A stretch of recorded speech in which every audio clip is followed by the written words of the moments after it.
नमस्कार विद्यार्थी मित्रों, ધોરણ 7 વિષય સામાજિક વિજ્ઞાનમાં ગયા વિડીયોમાં આપણે ઉત્તર ભારતના રાજ્યો વિશે અભ્યાસ કર્યો હતો। આજે આપણે દક્ષિણ ભારતના રાજ્યો વિશે અભ્યાસ કરીશું। નર્મદા નદીની દક્ષિણમાં આવેલા રાજ્યોને દક્ષિણના રાજ્યો કહેવામાં આવે છે।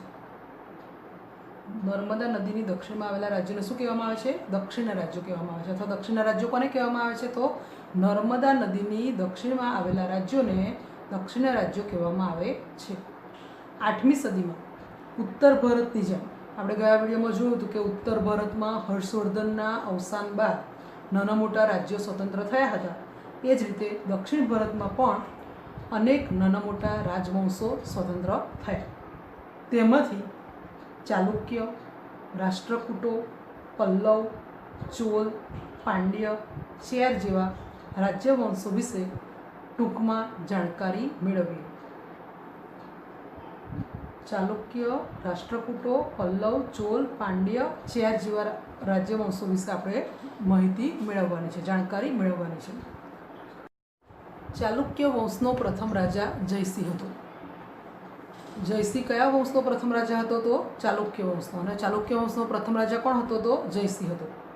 પુલકેશી પ્રથમે ઈસવીસન 546માં વાતાપીને રાજધાની બનાવીને અલગ સ્વતંત્ર રાજ્ય સ્થાપ્યું હતું।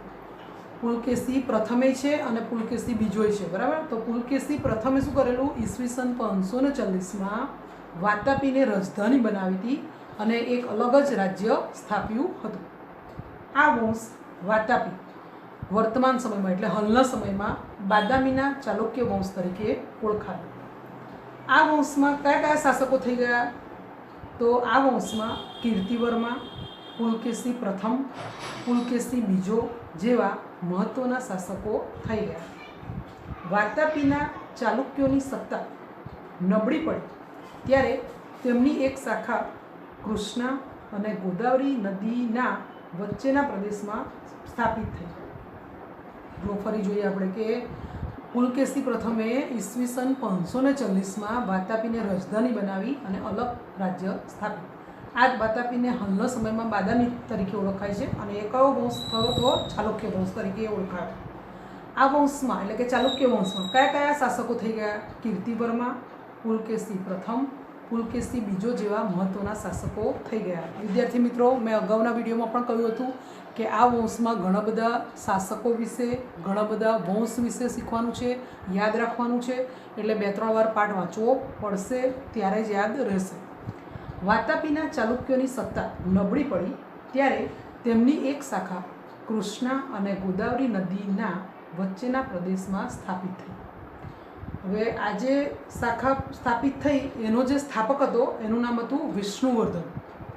આ પૂર્વીય ચાલુક્ય શાસકોએ પોતાની રાજધાની વેંગીમાં રાખી હોવાથી તેઓ વેંગીના ચાલુક્યો તરીકે ઓળખાયા। વેંગીના ચાલુક્યો તરીકે કેમ ઓળખાયા? તો એ લોકોએ પોતાની રાજધાની વેંગીમાં રાખી હોવાથી વેંગીના ચાલુક્યો તરીકે ઓળખાયા। વાતાપી અને વેંગીની જેમ કલ્યાણીમાં પણ ચાલુક્ય વંશની એક શાખા હતી। વાતાપી અને વેંગીની જેમ જ શું હતું? કલ્યાણીમાં પણ ચાલુક્ય વંશની એક શાખા હતી। આ ચાલુક્યો જે હતા એ કલ્યાણીના ચાલુક્યો તરીકે ઓળખાયા।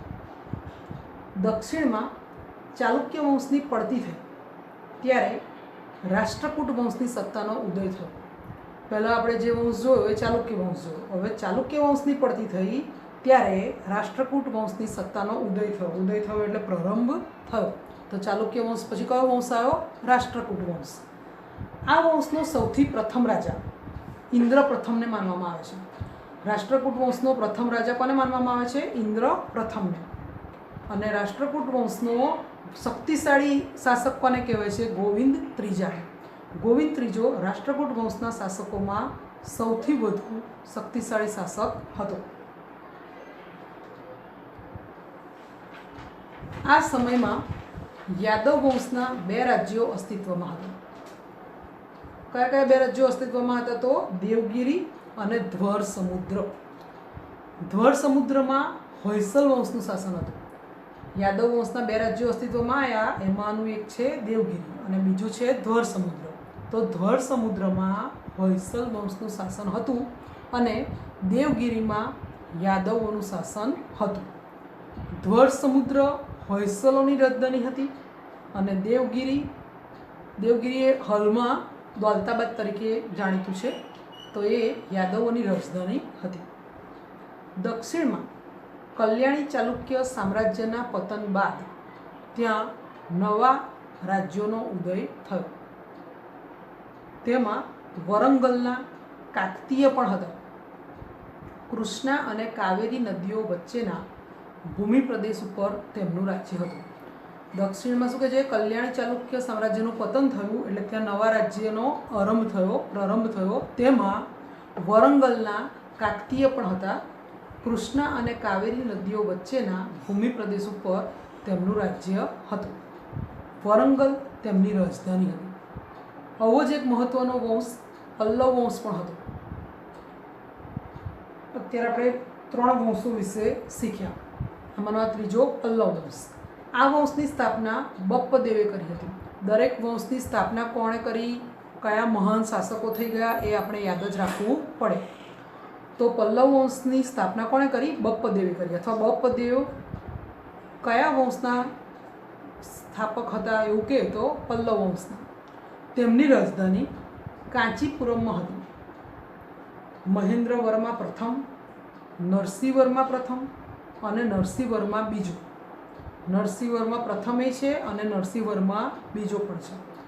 તો પલ્લવ વંશના મહાન શાસકોના નામ જોઈએ તો મહેન્દ્રવર્મા પ્રથમ, નરસિંહવર્મા પ્રથમ અને નરસિંહવર્મા બીજો આ વંશના મહત્વના શાસકો. આ વંશના એટલે કયા વંશના? પલ્લવ વંશના. પલ્લવ વંશના મહાન શાસકો કયા હતા? તો મહેન્દ્રવર્મા પ્રથમ, નરસિંહવર્મા પ્રથમ અને નરસિંહવર્મા બીજો પલ્લવ વંશના મહત્વના શાસકો હતા. તાંજોર, ત્રિચિનાપલ્લી અને પુદુકોટ્ટઈ જ્યાં આવેલા છે ત્યાં મધ્યકાળમાં ચોલ મંડળનું રાજ્ય હતું. તાંજોર તેમની રાજધાની હતી. રાજરાજ પ્રથમ, રાજા ધીરજ પ્રથમ અને રાજેન્દ્ર પ્રથમ ચોલ વંશના મહત્વના શાસકો હતા. હમણાં આપણે પલ્લવ વંશના શાસકો જોયા, હવે ચોલ વંશના શાસકો જોઈએ તો રાજરાજ પ્રથમ, રાજા ધીરજ પ્રથમ અને રાજેન્દ્ર પ્રથમ ચોલ વંશના મહત્વના શાસકો હતા. દક્ષિણનું આવું એક પ્રાચીન રાજ્ય પાંડ્ય પણ હતું. પાંડ્યોનું રાજ્ય નાનું હતું. પાંડ્યનું રાજ્ય કેવું હતું? એકદમ નાનું હતું, પણ વેપારનું મોટું મથક હતું. વેપારનું જે મોટું કેન્દ્ર કહેવાય એ હતું. રાજ્ય નાનું હતું પણ વેપારનું કેન્દ્ર કેવું હતું? મોટું હતું. આ સમયે તમિલથી અલગ થયેલા એક ભાગ પર ચેર વંશનું શાસન હતું. ચેરનું બીજું નામ કેરળ અથવા મલયાલમ છે. કેરાલા વિશે તમે સાંભળ્યું જ હશે. નેચરલ બ્યુટી કેરાલા માટે જાણીતું છે. લોકો ફરવા માટે પણ જાય છે એ કેરાલા. એટલે ચેરનું બીજું નામ કયું? તો કેરળ અથવા મલયાલમ છે. અયન ચેર વંશનો પ્રથમ શાસક હતો. ચેર વંશનો પ્રથમ શાસક કોણ હતો? અયન. અને સેતુંગવન ચેર શાસકોમાં સર્વશ્રેષ્ઠ શાસક હતો. સર્વશ્રેષ્ઠ એટલે બેસ્ટ શાસક કોણ હતો? તો સેતુંગવન. પ્રથમ શાસક કહેતો અયન અને સર્વશ્રેષ્ઠ શાસક કહેતો સેતુંગવન. તો આપણે અત્યારે દક્ષિણ ભારતના રાજ્યો વિશે જોયું. એમાં ચાલુક્ય વંશ વિશે, રાષ્ટ્રકૂટો વિશે, પલ્લવ વિશે, ચોલ, પાંડ્ય અને ચેર જેવા રાજ્યવંશો વિશે અભ્યાસ કર્યો. હવે આપણે જોઈએ તો રાજપૂત યુગની શાસન વ્યવસ્થા. તો રાજપૂત યુગની શાસન વ્યવસ્થા કેવી હતી? તો રાજપૂત યુગમાં વિવિધ રાજ્યવંશોનું શાસન હતું. અલગ અલગ પ્રકારના રાજ્યો વંશોનું શાસન હતું. એ સમયમાં શાસક રાજ્યવંશોમાં પરિવર્તનો આવતા. રાજ્યવંશોમાં પરિવર્તન આવતા હતા, પરંતુ રાજનીતિક પરિસ્થિતિમાં કોઈ ફેરફાર જોવા મળતા નથી. રાજ્યવંશોમાં પરિવર્તન આવતું હતું, પરંતુ રાજનીતિ કઈ રીતે ચલાવવાની એમાં એ પરિસ્થિતિમાં કોઈ ફેરફાર હતો નહીં. રાજ્યવંશોમાં પરિવર્તન હતું, પણ રાજનીતિક પરિસ્થિતિમાં કોઈ ફેરફાર જોવા મળતા નથી. રાજપૂત યુગમાં રાજાનું પદ વંશ પરંપરાગત હતું. પિતા, પછી પુત્ર, પછી એનો પુત્ર, એટલે એને વંશ પરંપરાગત કહેવાય. રાજાનો જ્યેષ્ઠ પુત્ર, જ્યેષ્ઠ એટલે સૌથી મોટો પુત્ર રાજ્યાધિકારી બને તેવું ન હતું. એવું નહોતું કે ભાઈ રાજાનો જે મોટો પુત્ર હોય એને જ રાજા બનાવી દેવામાં આવે, એવું ન હતું. તો કેવું હતું? રાજા પોતાના પુત્રોમાંથી ઉત્તરાધિકારી તરીકે કોઈ એક પુત્રને યુવરાજ બનાવતા. 2-3 પુત્રો હોય તો મોટા પુત્રને જ રાજા બનાવે એવું નહોતું, પણ રાજા પોતાના પુત્રોમાંથી કોઈ એક પુત્રને યુવરાજ બનાવતા અને આ યુવરાજ પાછળથી રાજા બનતો. એટલે જે કેપેબલ હોય, સક્ષમ હોય, આવડતવાળો હોય એને રાજા પોતાના પુત્ર તરીકે પસંદ કરતા. એવું નહીં કે મોટો પુત્ર હોય એને જ રાજા બનાવી દે. લોકો અથવા રાજ દરબારીઓએ ચૂંટણી કરીને અથવા પસંદગી કરીને, જેમ આપણે અત્યારે ચૂંટણી થાય છે એ રીતે, એવી ચૂંટણી કરીને અથવા પસંદગી કરીને રાજાઓની પસંદગી કરી હોવાના ઉદાહરણો છે. લોકો અથવા રાજ દરબારીઓએ ચૂંટણી કરીને અથવા પસંદગી કરીને રાજાની પસંદગી કરી હોય એવા પણ ઉદાહરણો છે. જેમ કે કાશ્મીરના યશસ્કરની બ્રાહ્મણોની સભાએ પસંદગી કરી હતી. આ સમયે મંત્રીઓના 2 પ્રકાર હતા. રાજપૂત યુગની શાસન વ્યવસ્થામાં જોઈએ છીએ આપણે તો આ સમયે રાજપૂત યુગમાં મંત્રીઓના 2 પ્રકાર હતા. કયા કયા 2 પ્રકાર હતા? અમાત્ય અને સચિવો. અમાત્યનું કાર્ય મંત્રણા અને રાજનીતિ કરવાનું હતું અને સચિવોનું કાર્ય લડાઈ તથા સુલેહનું હતું. સુલેહનો અર્થ થાય મૈત્રી અથવા જોડાણ. દરેક પ્રકારની નીતિનો અંતિમ નિર્ણય રાજા કરતો હતો. દરેક પ્રકારની નીતિનો અંતિમ નિર્ણય કોણ કરતું હતું? રાજા કરતો હતો. એટલે રાજાનું પદ સર્વોપરી હતું. આ સમયે શાસનના અમલદારોમાં મહાપ્રતિહાર અને દંડનાયક જેવા હોદ્દાઓ અમલમાં હતા. શાસનના અમલદારોમાં કેવા હોદ્દા હતા? તો મહાપ્રતિહાર અને દંડનાયક જેવા શબ્દો થોડા તમે કદાચ સાંભળ્યા નહીં હોય એવા છે, પણ 2-3 વાર પાઠ વાંચશો તો આવડી જશે. તો સમયે શાસનના અમલદારોમાં મહાપ્રતિહાર અને દંડનાયક જેવા હોદ્દાઓ અમલમાં હતા. નગરની સભાનો વડો નગરપતિ કહેવાતો. નગરની સભાનો વડો શું કહેવાતો? નગરપતિ કહેવાતો. રાજપૂત યુગમાં ગ્રામીણ સંસ્થાઓનું મહત્ત્વ વિશેષ હતું. રાજપૂત યુગમાં ગ્રામીણ સંસ્થાઓનું મહત્ત્વ કેવું હતું? વિશેષ હતું, વધારે પડતું હતું. આ સંસ્થાઓનો એવો વિકાસ થયો કે મુઘલ કાળમાં પણ ગ્રામ પંચાયતનું મહત્ત્વ રહ્યું.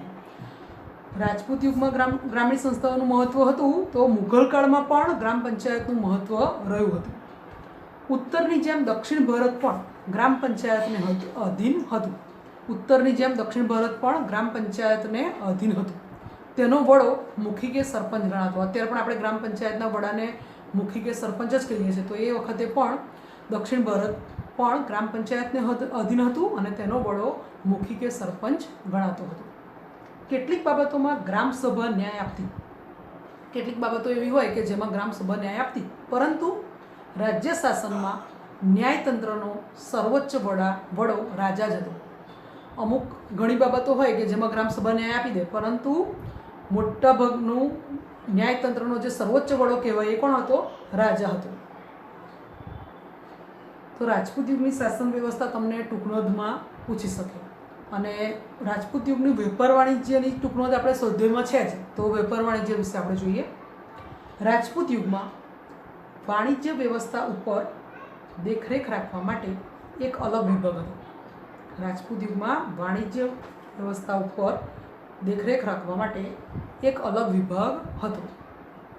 આ વિભાગ વિદેશ ખાતેના વેપાર ઉપરની જકાત વસૂલ કરવાની, વસ્તુઓનું મૂલ્ય ઠરાવવાની અને રાજ્યમાં ઉપયોગી થતી વસ્તુઓ મંગાવવાની વગેરે વ્યવસ્થા કરતો. ફરી જોઈએ આપણે તો રાજપૂત યુગમાં વાણિજ્ય વ્યવસ્થા ઉપર દેખરેખ રાખવા માટે એક અલગ જ વિભાગ રાખ્યો હતો. અને આ વિભાગનું કાર્ય શું હતું? તો વિદેશ ખાતેના વેપાર ઉપરની જકાત વસૂલ કરવાની. જકાત એટલે વેરો કહી શકીએ આપણે. એ વેરો ઉઘરાવવાનું કાર્ય હતું. વસ્તુઓનું મૂલ્ય ઠરાવવાનું એટલે કિંમત આંકવાની અને રાજ્યમાં ઉપયોગી થતી વસ્તુઓ છે એ મંગાવવાની હોય એ બધી વસ્તુઓનું ધ્યાન રાખવાનું કાર્ય અલગ વિભાગ કરતો હતો. મુખ્ય કર એટલે વેરો, અત્યારે આપણે ટેક્સ પણ કહીએ છીએ, તો એ મુખ્ય કર જમીનની ઉપજનો 6ઠ્ઠો ભાગ હતો. જમીનની ઉપજનો 6ઠ્ઠા ભાગનો કર લેવામાં આવતો હતો. રાજપૂત યુગમાં જમીન પરનો કર, જે જમીન પરનો કર લેવામાં આવતો હતો એને ભાગના નામે ઓળખાવવામાં આવતો હતો. રાજપૂત યુગમાં જમીન પરનો જે કર હતો એ ભાગના નામે ઓળખાતો. આજે પણ જમીન ઉપર કર લેવાય છે.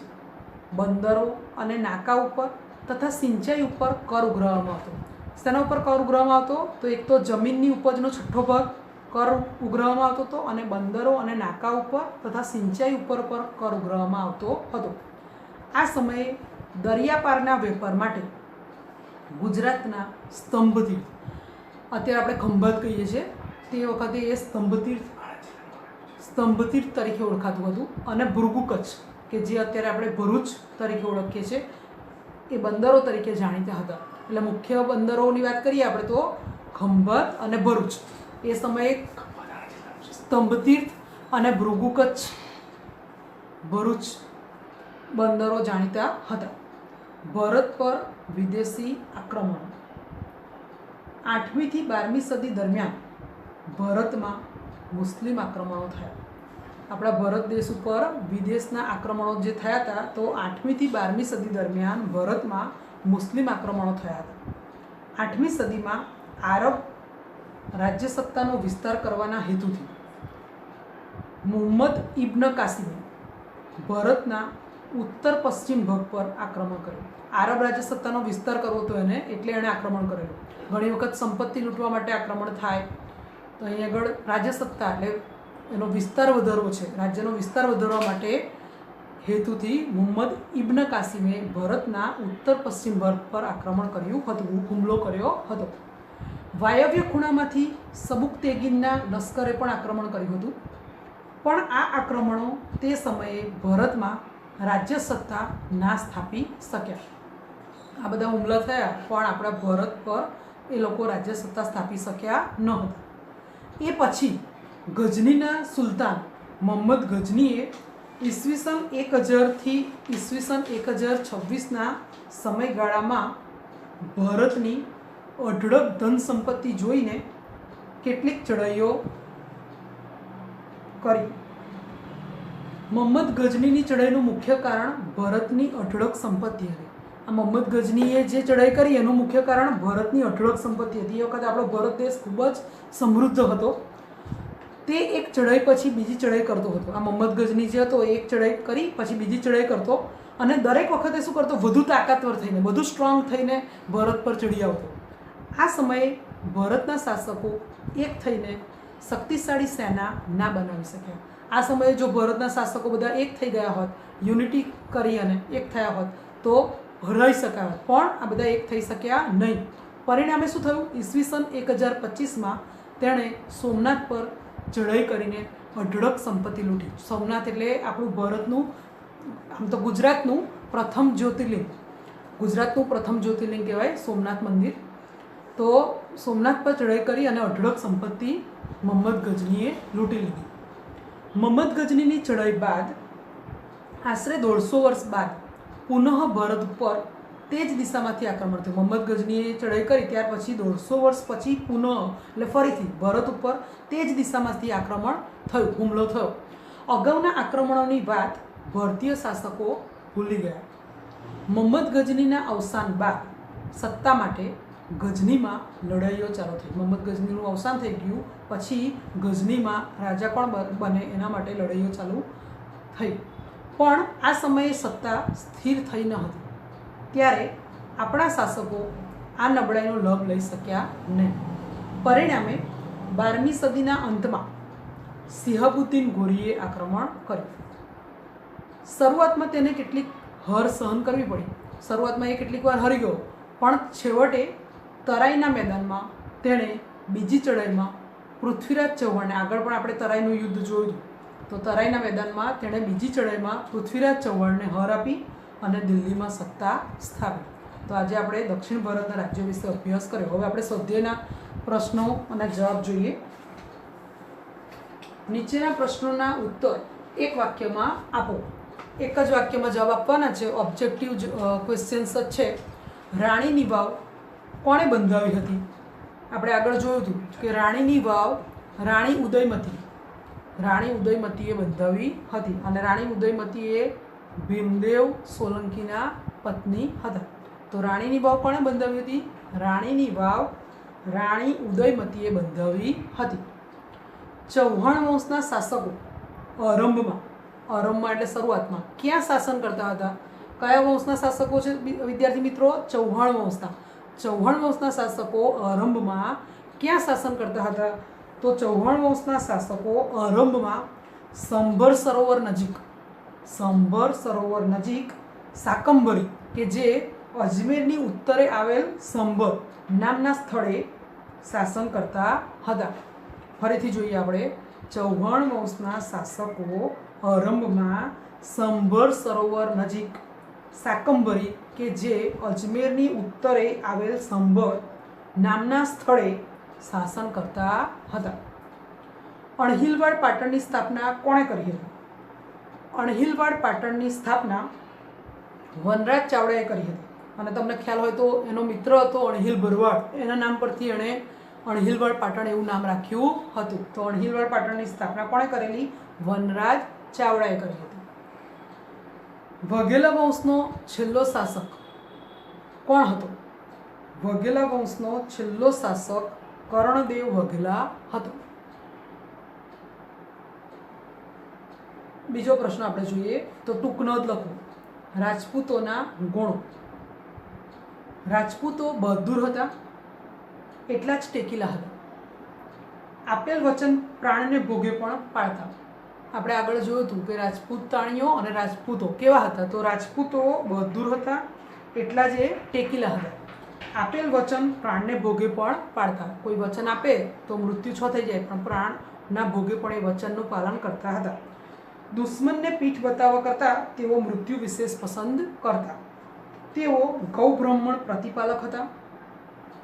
શરણે આવેલાઓનું તેઓ કોઈ પણ ભોગે રક્ષણ કરતા. લડાઈમાં પણ અધર્મ આચરતા નહોતા. રાજપૂતો બહાદુર હતા, એટલા ટેકીલા હતા. આપેલ વચન પ્રમાણ પ્રાણને ભોગે પણ પાડતા. દુશ્મનને પીઠ બતાવવા કરતાં તેઓ મૃત્યુને વિશેષ પસંદ કરતા. ગૌબ્રાહ્મણ પ્રતિપાલક હતા. શરણે આવેલાઓનું તેઓ કોઈ પણ ભોગે રક્ષણ કરતા અને લડાઈમાં પણ અધર્મ આચરતા નહીં. આમાં આપણને રાજપૂતોના ગુણો પૂછે છે, પણ રાજપૂતાણીઓ વિશે પણ આપણે શીખી ગયેલા. એ પણ જરૂર પડે તો તલવાર લઈને નીકળી પડતી, પણ એ અત્યારે આપણે ટૂંકનોંધમાં નહીં લખીએ. બીજી ટૂંકનોંધ જોઈશું, રાજપૂત યુગનું વેપાર વાણિજ્ય. એ હમણાં જ આપણે વાત થઈ કે વેપાર વાણિજ્ય વિશે ટૂંકનોંધ સ્વાધ્યાયમાં છે, તો એ જ આ ટૂંકનોંધ વેપાર વાણિજ્ય. રાજપૂત યુગમાં વેપાર વાણિજ્ય વ્યવસ્થા ઉપર દેખરેખ રાખવા માટે એક અલગ વિભાગ હતો, એક જુદો જ વિભાગ રાખવામાં આવ્યો હતો. આ વિભાગ વિદેશ ખાતેના વેપાર ઉપરની જકાત વસૂલ કરવાની, વસ્તુઓનું મૂલ્ય ઠરાવવાની અને રાજ્યમાં ઉપયોગી થતી વસ્તુઓ મંગાવવાની વગેરે વ્યવસ્થા કરતો. મુખ્ય કર જે હતો, વેરો લેવામાં જે આવતો હતો, એ જમીનની ઉપજનો 6ઠ્ઠો ભાગ હતો. રાજપૂત યુગમાં જમીન પરનો કર ભાગ નામે ઓળખાતો. આજે પણ જમીન ઉપર કર લેવાય છે. બંદરો અને નાકા ઉપર તથા સિંચાઈ ઉપર કર ઉઘરાવવામાં આવતો. આ સમયે દરિયાપારના વેપાર માટે ગુજરાતના સ્તંભતીર્થ, કે જેને આપણે ખંભાત તરીકે ઓળખીએ છીએ અત્યારે, અને ભૃગુ કચ્છ, કે જેને આપણે ભરૂચ વગેરે બંદરો જાણીતા હતા. પ્રશ્ન 2માં બ જોઈએ. નીચેના પ્રશ્નોના ઉત્તર આપો. ઉત્તર ભારતના કોઈ પણ 3 મુખ્ય રાજ્યવંશોના નામ જણાવો. આપણે આગળ જોયું હતું ઉત્તર ભારતના રાજ્યો, એમાં ઘણા બધા રાજ્યવંશો આવતા હતા, પણ આપણે 3 જ રાજ્યવંશોના નામ લખવાના છે. તો આપણે લખીએ કે માળવાનું પરમાર રાજ્ય, અણહિલવાડનું ચૌલુક્ય સોલંકી રાજ્ય, શાકંભરીનું ચૌહાણ રાજ્ય વગેરે રાજ્યવંશો ઉત્તર ભારતના હતા. દક્ષિણ ભારતના કોઈ પણ 3 મુખ્ય રાજ્યવંશોના નામ જણાવો. તો ચાલુક્ય, રાષ્ટ્રકૂટ, પલ્લવ વગેરે દક્ષિણ ભારતના મુખ્ય રાજ્યવંશોના નામ છે. ગુજરાતનો પ્રથમ સુલતાન કોણ હતો? તો ગુજરાતનો પ્રથમ સુલતાન જફર ખાન હતો. પણ એ જ્યારે શાસન કરવા માટે, સુલતાન તરીકે શાસન કરવા માટે આવ્યો, ત્યારે એણે નામ બદલ્યું હતું મુઝફ્ફર શાહ. નામ ધારણ કરીને સુલતાન બનેલો. પણ આપણે એક વાક્યમાં લખવું છે તો ખાલી એટલું જ લખીએ કે ગુજરાતનો પ્રથમ સુલતાન જફર ખાન હતો. રાજમાતા મીનળ દેવીએ પ્રજા કલ્યાણના કયા કયા કાર્યો કર્યા હતા? રાજમાતા મીનળ દેવી એ પ્રજા કલ્યાણના ઘણા બધા કાર્યો કર્યા હતા. તો એમણે પહેલું મુખ્ય કર્યું હતું સોમનાથનો યાત્રાળુ વેરો જે લેવામાં આવતો હતો એ બંધ કરાવ્યો હતો. અને ધોળકામાં મલાવ તળાવ બંધાવ્યું હતું। પ્રશ્ન 3 અ, નીચે આપેલ વિકલ્પમાંથી સાચો વિકલ્પ શોધીને ઉત્તર લખો। ઉત્તર ભારતમાં કયા રાજાના અવસાન બાદ નાના નાના રાજ્યો સ્વતંત્ર થયા? ઉત્તર ભારતમાં કયા રાજાના અવસાન બાદ નાના નાના રાજ્યો સ્વતંત્ર થયા? આપણે ઉત્તર ભારતના રાજ્યોમાં જોયું હતું કે હર્ષવર્ધનના અવસાન બાદ નાના નાના રાજ્યો સ્વતંત્ર થયા। તો જવાબ શું આવશે? ઉત્તર ભારતમાં હર્ષવર્ધનના અવસાન બાદ નાના નાના રાજ્યો સ્વતંત્ર થયા। બુંદેલખંડનું રાજ્ય પાછળથી કયા નામે ઓળખાયું હતું? બુંદેલખંડનું રાજ્ય પાછળથી જેજાકભુક્તિના નામે ઓળખાયું હતું।